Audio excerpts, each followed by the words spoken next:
2025 was an amazing year here in Texas. National championships, barbecue school, a bunch more sports, just an amazing year.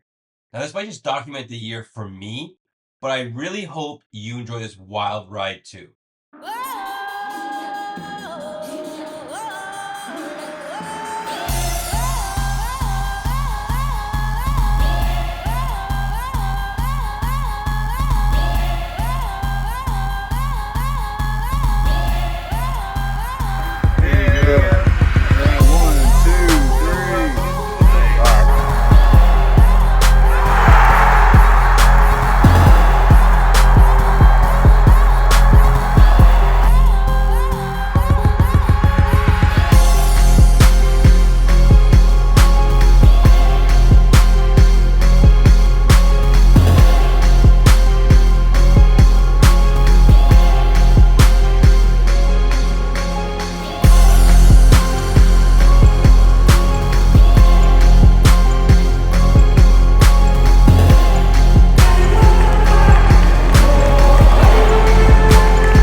God, we thank you that you have made us in your image, and we're grateful that one of the ways we image you is through our creativity.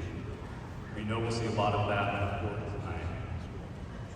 We also thank you for the people gathered in this beautiful space, for the players, coaches, and staff of both teams. Would you protect the players from injury? Would you help them use their gifts to the best of their abilities to compete to the fullest with freedom and joy? Help us, above all else, to fix our eyes on you and to be a people shaped by faith, hope, and love. The greatest of these is love. We pray all of this trusting and believing in you. Amen.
you can start to see a little liquid kind of coming out the surface of the turkey. That means the salt's really, been able to activate, starting to pull moisture out. So that lets me know these are good to go on.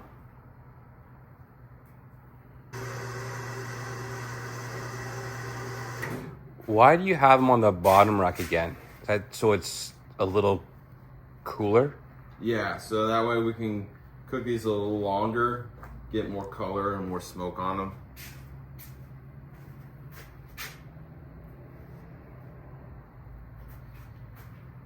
If we were to put them on the top rack, they would come off a little sooner and be a little lighter in color than what we're looking for.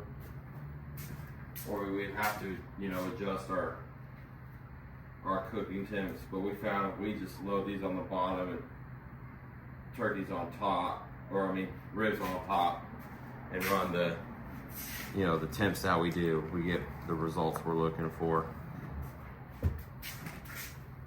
So this part right there, is that the part you said you're going to sear? Or did I mishear you earlier? No, that part, so it's already removed now, but there's this kind of grayish meat. Gotcha. That's on there. So when they remove the brisket from the carcass, they treat it right there once they remove it from the rest of the cow. So essentially that part's already been seared. So I want to take that off because it's already partially cooked. Yep. We continue to cook that thing for 18 more hours. It's not going to be edible. Check on these proteins. Kind of just looking at the color, seeing how they're doing. If any of these ribs are touching, now that they shrunk a little bit, I'm trying to move them away from each other. If you can see right here where there's kind of like a bald spot, now I can allow room for the smoke and the heat to kind of get those spots and even them out.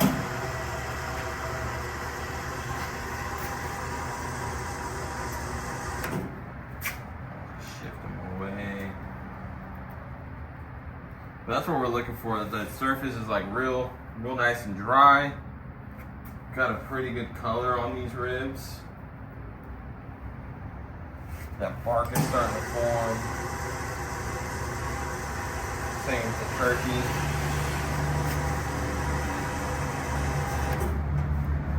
That's kind of what I'm looking for around this time before I'm, bumping the temperatures. So we got pork belly burnt ends today for our special. So this pork belly, I smoked it whole yesterday for about 12 hours. That way we can get it real nice and soft. That fat's rendered. Good amount of smoke, good bark formation on there. And then we cool it overnight. And so what I'm doing now is cutting this up into the bite-sized cubes. We're gonna serve them as. So we'll put them on the smoker at a hotter temperature, about 275 or so, and cook each cube till they're done, about 200, 205 degrees each, get them nice and tender. And then we'll glaze them with our rib glaze. And that's how we serve them, little bite-sized meat candy. Little taste test. See kind of how the salt level is, how the smoke is. See how it did on the fat rendering. It's a pretty aggressive thing to eat at 6:30 in the morning. But it's important for me to check that, especially with I'm only cooking this once a week, so it's really important for me to just check every week, make sure I have it dialed in. I didn't over season or under season. The fat isn't unrendered. That kind of tells me if I need to make any adjustments from this point forward. This is passing the taste test. Tastes pretty good.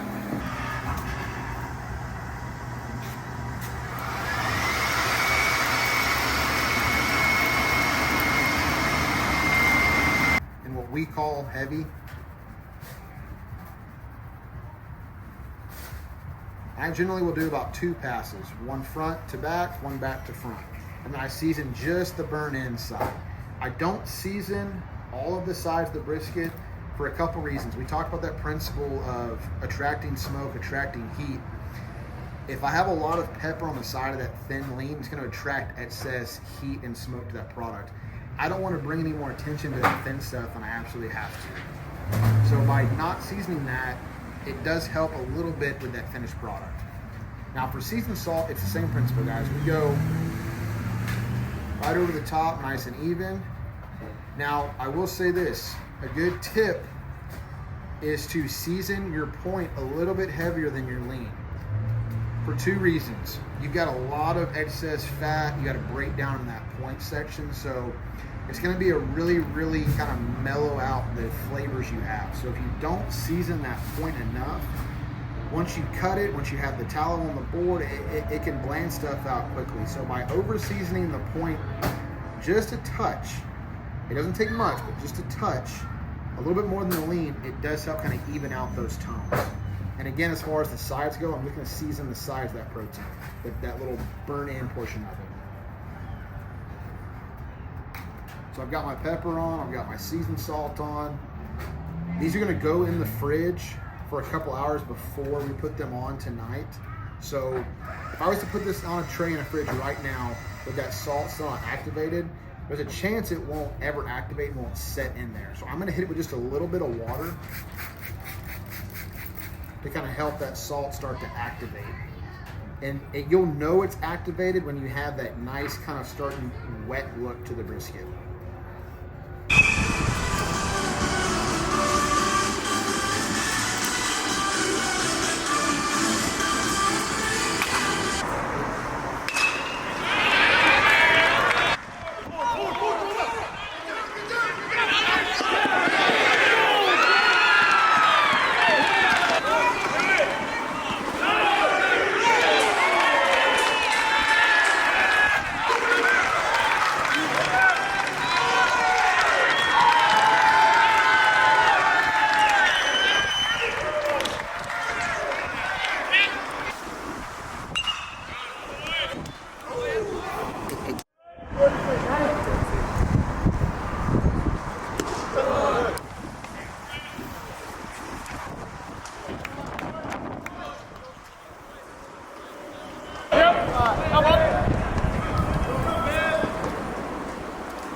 Right fielder, number 37, Xavier Perez.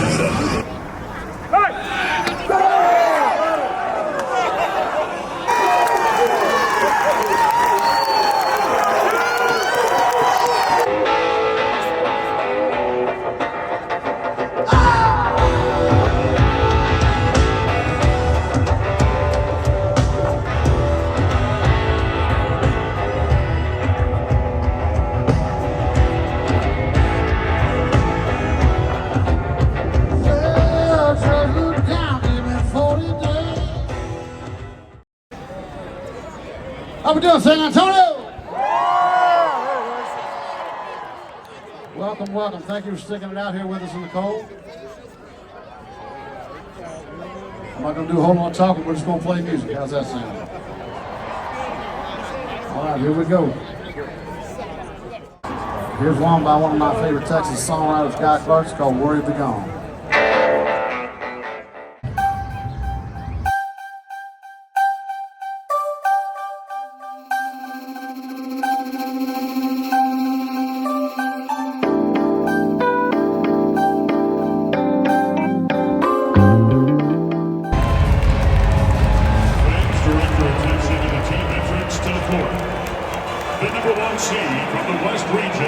record of 35 wins and 4 losses from the SEC, please welcome the Florida Gators.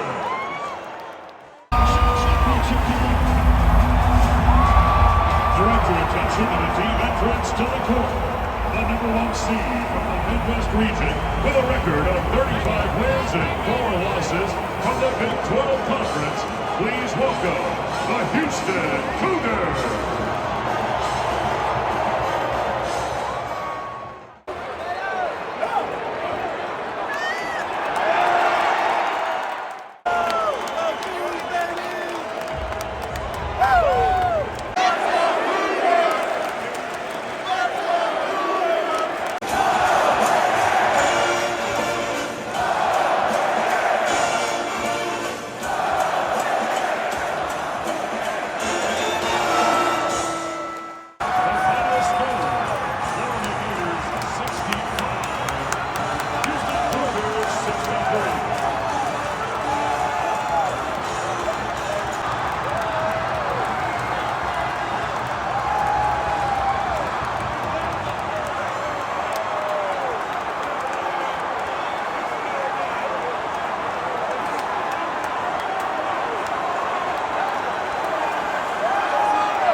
State number 23, our conference 6-1 from Santa Clara, number 2, also guard 6'3" from Davidson, number 30, Stephanie. Head coach of Oklahoma State Warriors, Steve Brown.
these men that are in here have a little ray of hope. So there is a lady by the name of Francita Alaves, who is known to us as the Angel of Goliad. So, you know, she's a mom, and, you know, she comes in and checks on these men. She goes down to the river, which is it's a steep drop off down to the river. And she'll go get buckets of water and bring them in here to the guys. And as she's walking around and giving these men some water, she's noticing that they're not all men, that they're just kids. And so she is credited with saving about 20 of them from the massacre that happened. So when they're in here, they're not all in here all day long. Some of them are taken out and worked in the fort itself. But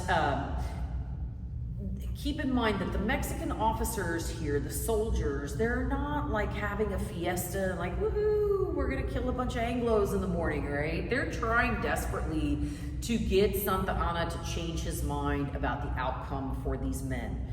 And unfortunately, on March 26, 1836, Santa Anna sends his last letter regarding these guys. And he basically says that, yeah, they better be dead in the morning. And so on Palm Sunday, March 27th, these soldiers and they're all Catholic, right? They're all Catholic. They go to church every Sunday. And they're tasked with coming in and basically murdering these men because they've surrendered. And so they come in on Palm Sunday starting about 6:30 in the morning, and they start lining these guys up. The guys in this chapel have no clue what's fixing to happen to them. And so when the soldiers tell them, hey, we're gonna go gather some wood, when we're done, we're gonna take you down to Coconut Bay, put you on a ship and send you to New Orleans, there was no fuss and no fight of them walking out of this church and then heading out. So this happens 3 times. They take groups of about 100, a little over 100 each, and they march them out. Nobody puts up a fuss because they believed what their surrender was, that they were just going to do something and then they're going to send us home. When they get marched out, one group is headed towards Refugio, one group is marched south of the San Antonio River, and the other one north of the San Antonio River. When the first group gets to their destination, of course the soldiers are like, Alto, stop, and turn around, and then the soldiers just open fire. There's no survivors from that first group. The second and third group hear what's happened to the first group. And so they have seconds to decide how they're gonna handle this situation. Some of the men turn around and say, huzzah for Texas, turn around and fight, don't die like cowards. Others, now I'm just gonna fall down in this grass, because the grass here was waist high. This was all prairie. We had buffalo down here, wolves, bears, all kinds of things that you don't see anymore. And so there I'm just gonna fall and play dead. Others were, I'm gonna head to the river, I'm gonna cross over, and I'm gonna run to Sam Houston. And others, I'm gonna run, but I'm gonna hide and I'm gonna wait. So out of 400 men, only 27 survived. That's it. And most of those were the guys that hid, or that could get across the river and cross it without being shot. So those are the stories that we tell here for the Texas Revolution. But keep in mind, you've now had the Alamo and 189 men die. Now you've had 400 here in Goliad die. So people that have moved to Texas are now freaking out. They're like, oh my God, Santa Anna is gonna kill all of us, right? And so you have what's called the runaway scrape. And this is where Texas gets its character from, because you have all the men are fighting for Texas, right? So the women and the children and the elderly are the ones that are left to take care of the ranching or the farming. So they're having to pick up and do all the man work while their men are away. So when you start hearing these rumors of, you need to get out, you need to move, you need to leave, Santa Anna's coming, he's killing everybody, right? You're not gonna think twice about it. You're gonna pack up and leave, except a lot of these women didn't pack anything. They just grabbed the kids, and there's a lot of them. They pack the kids and the grandma and grandpa, and they just start walking. Keep in mind that Texas during its revolution was going through a mini ice age, and then that spring was extremely wet. Okay, and so you've got these women who are carrying their babes. They don't have any knapsacks or blankets or anything. They're carrying their babes. They're sludging through the mud. They're trying to make it to Sam Houston in Galveston, or close to Houston, right? And they're leaving, and these women are giving birth on, imagine a hurricane, right? So people in Canada wouldn't know what a hurricane is, but they're not anything to mess with. So if you're new to Texas and there's a tropical storm, ooh, let's pay attention, right? For those of us in Texas that have been here most of our lives, it's like, it's just a tropical storm, it ain't no big deal, right? We're not gonna worry about it till it gets close to Houston, and then maybe we'll think about it. So, but when it becomes a tropical, or a Category 1, new people to Texas are freaking out. They're like, where are we going to go? What are we going to do? What are we going to take? So they're the first ones to leave because they don't know what's coming. Texans are like, I'll worry about it when it's a 4, right?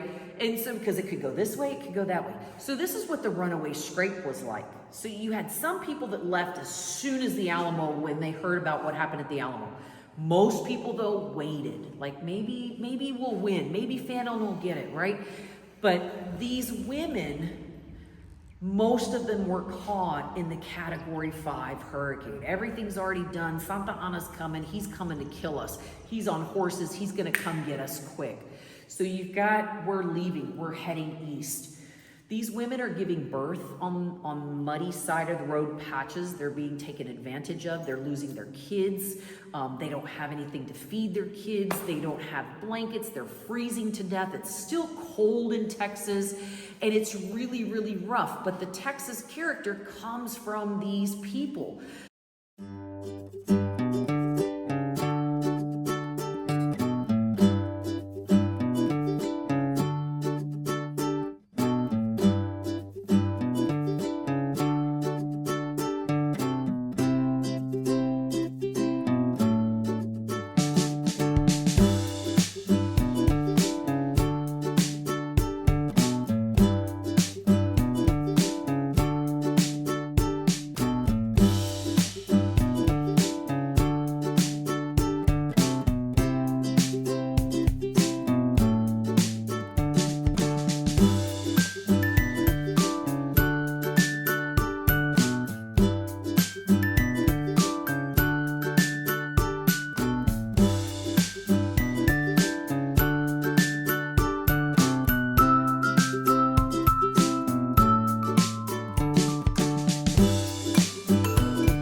So how did you get started barbecuing? What's the story of The the story Killers? on that is that I'm a dietitian. I come out of A&M. I'm a dietitian, and I want to do something that feed a lot of people. And barbecuing, you can have 5, 6 meats. You can feed 1,000 people in an hour's time. Just get the food ready and let them serve themselves. And it's not like a short order. You would get a steak or something. I mean, it's all ready. Just go get something: brisket, sausage, chicken, ribs, smoked turkey. And that's how you do it. If you want to make some money, that's what you do.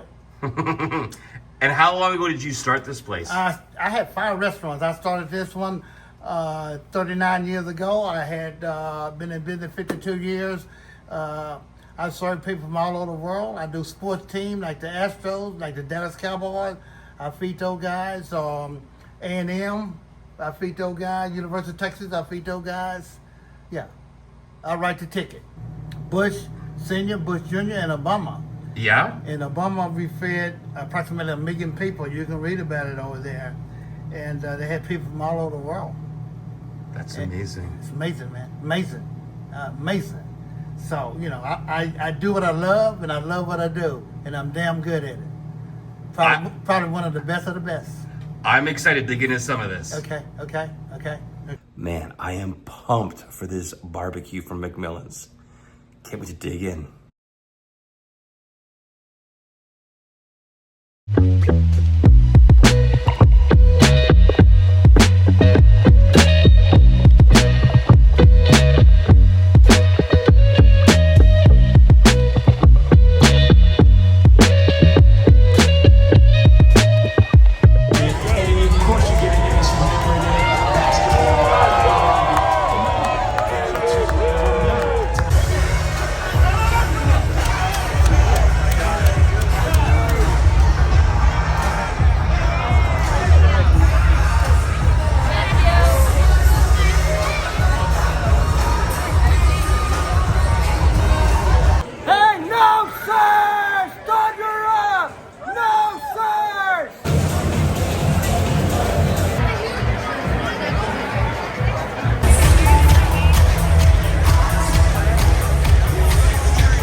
I don't know if you can hear me.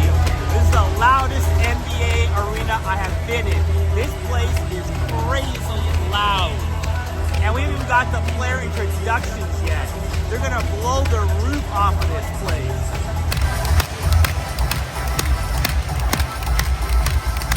We got this, we got this!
I am pumped to dig in. Look at this amazing feast of barbecue. I don't know where to start. So they got their honey badger sauce, but I think I'm gonna go with their house sauce. It is St. Louis sweet. So there's some of that on my plate here. All right, I think I'm gonna start with some pulled pork. I don't even need any sauce in this bad boy.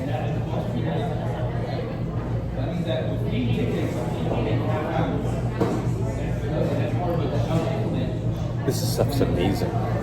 Got the hog life on here, so clearly I like my smoked sausage.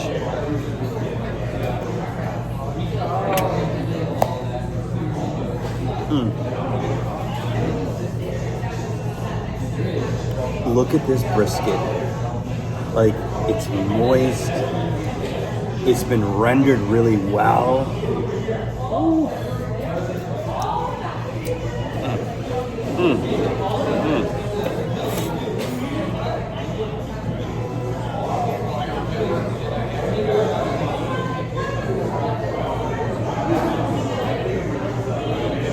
Wow.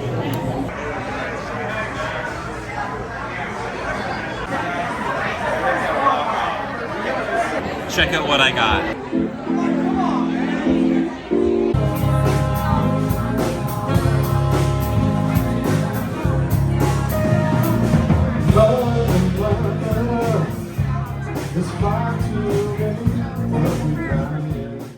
Before the tour kicks off, look at this. Stadium tour background. Got my new Chiefs hat, media pass. I'm excited for this tour.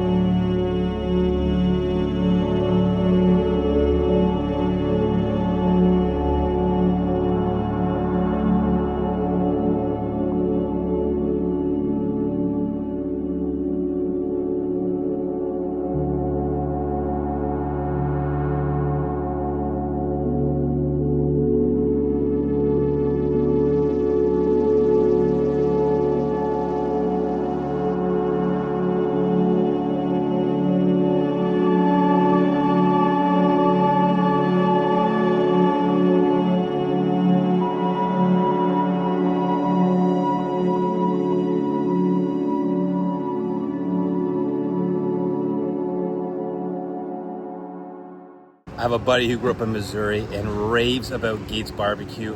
Supposedly it's world famous, so I'm gonna go and check it out. Sam, I'm new here, first time. What are your most popular options? It's definitely ribs, Bernie Mac. Our beef and turkey options are very popular. We are world famous for our barbecue here, particularly Gates and for our sauce. All right, I'm here at Gates Barbecue. I have some brisket, I got some ribs, I got some turkey, and look at this. They call it the Bernie Mac. It is brisket on mac and cheese. I can't eat all of this, or I'll have a heart attack. I'm gonna be honest, got a peach cobbler for dessert. I can't wait to dig in here. Let's kick things off with some of their turkey, one of my personal new favorites.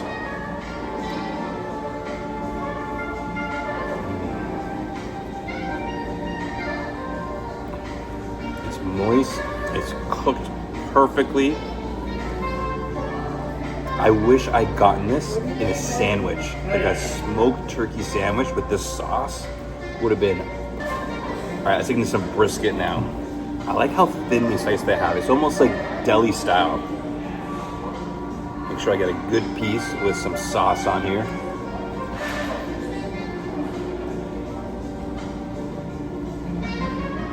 That is good brisket. I like how it's thinly sliced. This would make for an amazing sandwich.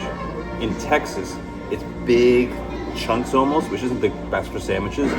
This turkey and this brisket would make for amazing sandwiches, and their world famous sauce is the perfect little kick. It's spicy.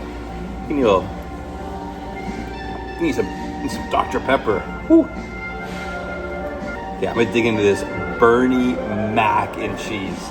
Funny name.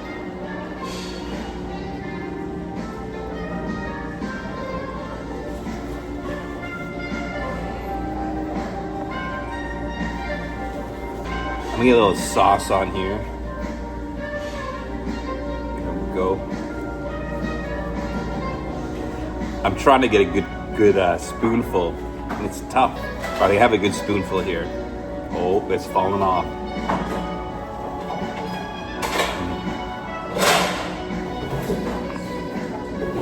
Getting a little bit of sauce on here, complete game changer.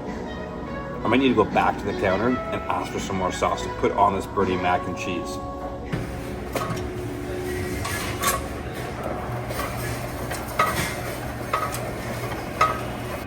All right, I'm here at Arthur Bryant's Barbecue, and I can't wait to dig in.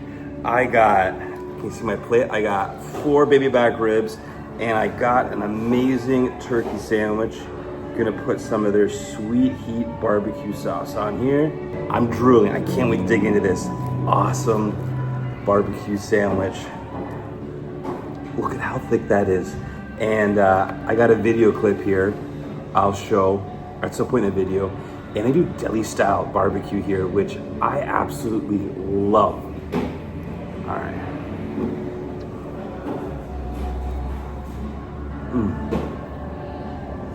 That is amazing.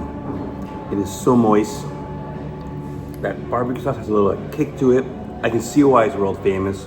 The baby back ribs, I don't know if I should pour it on here or dip it in. I think I'm gonna pour it on. I got the bread underneath to soak it up. Oof.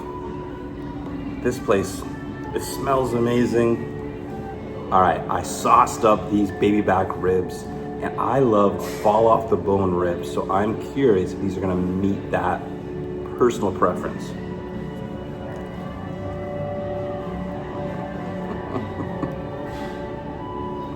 Kansas City, I gotta hand it to you.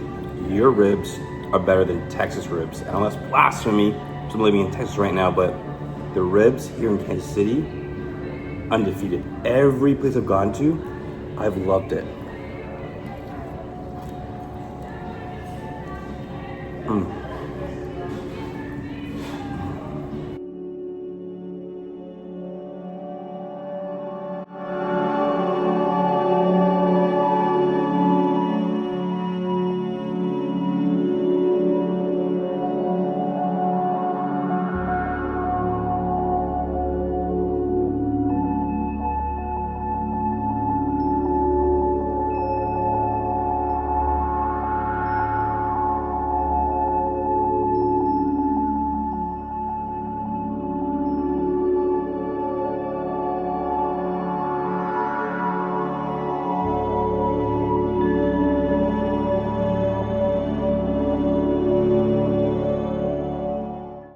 The Rose Games of Belfont ice cream. I got cookies and cream and cookie dough.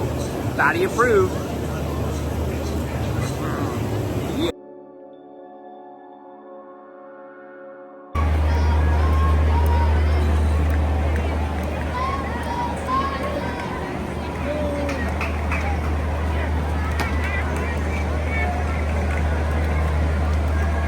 Lateral. Hot coverage. Hot coverage. You're hot.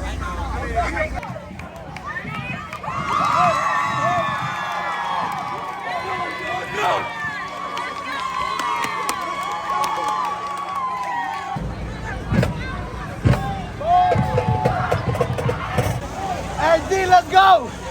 Get ready!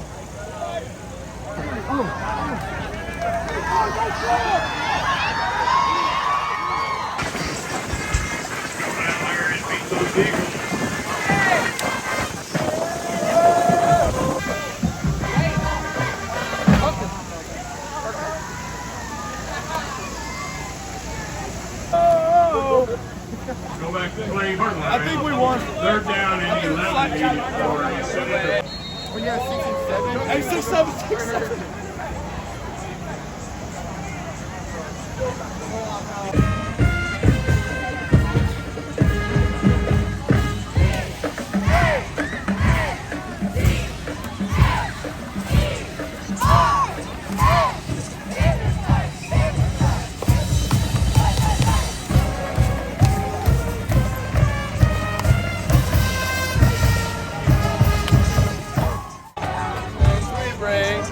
As we travel o'er life's path. pathways, spreading truths we learned through school days.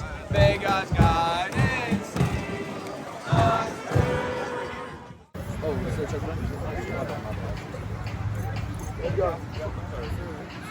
How y'all bow your heads?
Make welcome Colin Fox. Service Credit Union. Break it again. Come on, Texas, help me.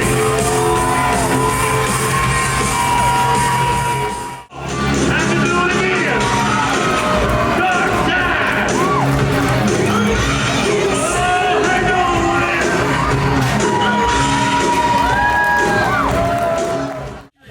You and I have traveled a lot of different places, a lot of cool rodeos.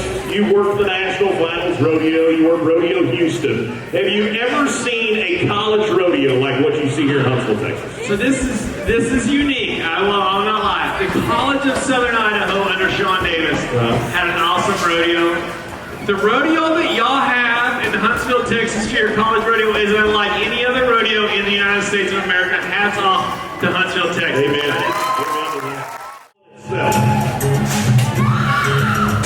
9-8 in round one. Boy, he's got it in the right spot. He's got it in the 8 to go to the lead. Finish one. State University.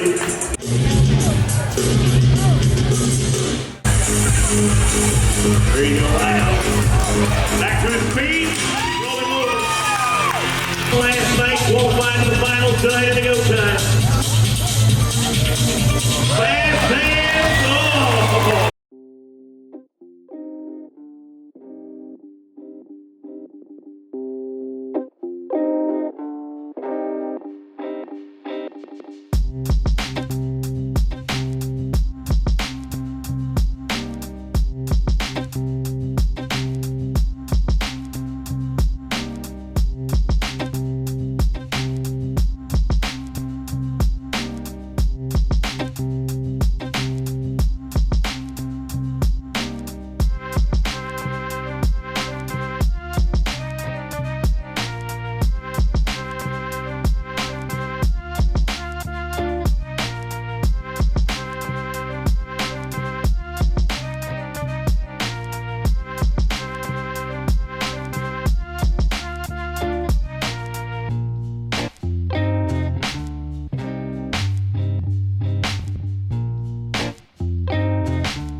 together, Fox. Come on, Fox.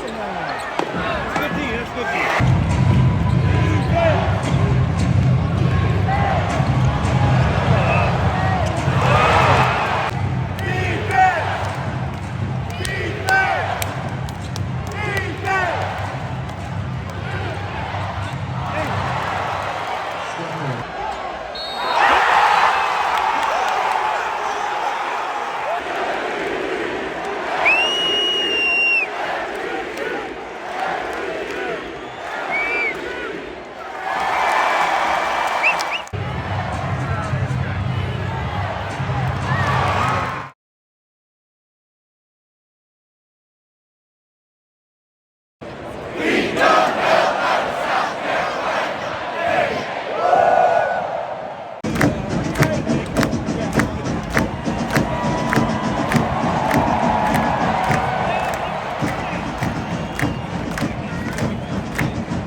And now let's welcome back to the field the South Oak Cliff Golden Bears. Fourth down, go to go.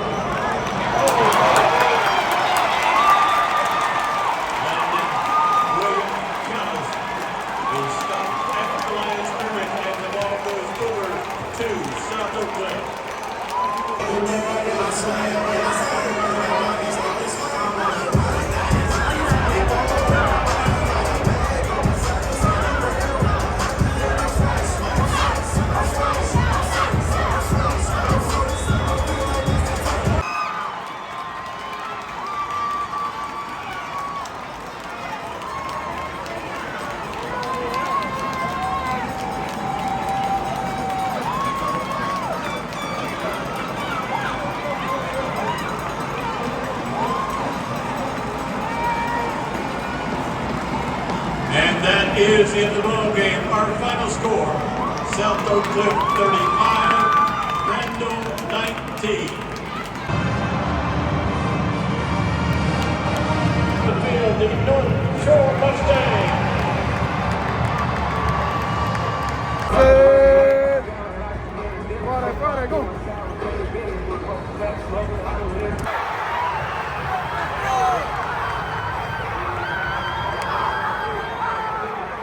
Division I football state championship game from Northern.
Tigers!